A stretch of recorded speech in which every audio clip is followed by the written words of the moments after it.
E kom një kritik nga shoqja ime e ngushtë e zemrës.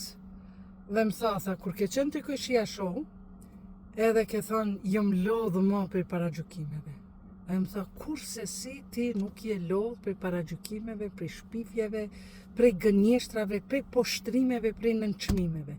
Ata janë lodhë dhe ata kanë me dhonë përgjegjësi edhe për një zog që e paragjykon, edhe për një krijes zotit ma thjeshtë që e paragjykon, e lënë më për një njeri si ti. Prandaj vendosa me thonë që ju paragjykoni tash aty tje sa të doni. A unë prap jam që ajo Iqbalja, qëto qëshëm ka kriju zoti. Unë çka i thom mendimet e mia, deklaratat e mia, veprimet e mia, për ato unë përgjigjem para Zotit, jo ju. Por unë do të flas, unë do të bërtas çose duhet. Por as kujt nuk do t'ja imponoj, sepse Zoti i ka thënë profetit Muhammed, o Muhammed, e jotja është ti me ja tregu, me i thënë fjalën e Zotit. E imja, thot Zoti, kë dua unë e udhëzoj. Nëse donë Zoti në gjyzin e 15, Zoti thot, nëse unë kisha dasht, i kisha bërë të gjithë besimtar, po Zoti dëshiron që prej ati lumit të madh të nxjerrë diamantin që gjendet mrenda në lum.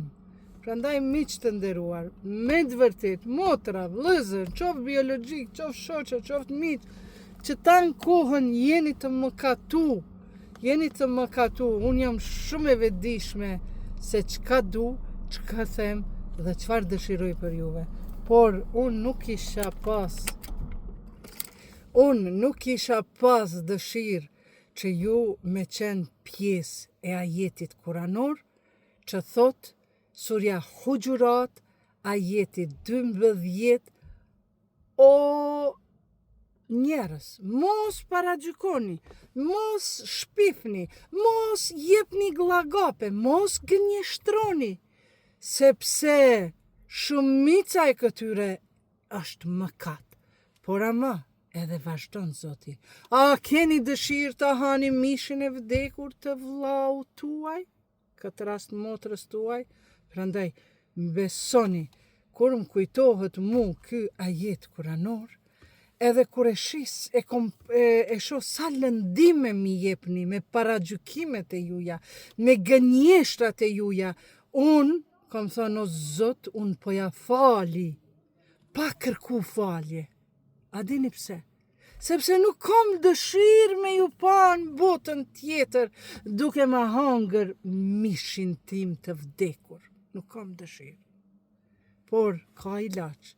Pendohuni, mos paragjykoni, kërkoni falje Allahut, prej meje e keni falë, kërkoni falje Allahut, se Zoti është mëshirues, mëshirbërës, gafar, është ai që falë. Fale keni, ju dua shumë, faleminderit, bëni follow, bëni like, pranoni që shtu që jam, e bukur, e shëmtuar, e lyer, e pamaskuar, e maskuar, e me deklarata, pa deklarata, ama kërkujve nuk ju imponoj, as me më dëgju, as me më dasht, por unë të gjithve ju dua. Follow, share, like. Dërgojani këtë video atyre që paragjykojnë, atyre që më ofendojnë mua, vetëm dërgojani këtë video, kjo është fjala e Zotit, Surja Huxhurat, ajeti 12.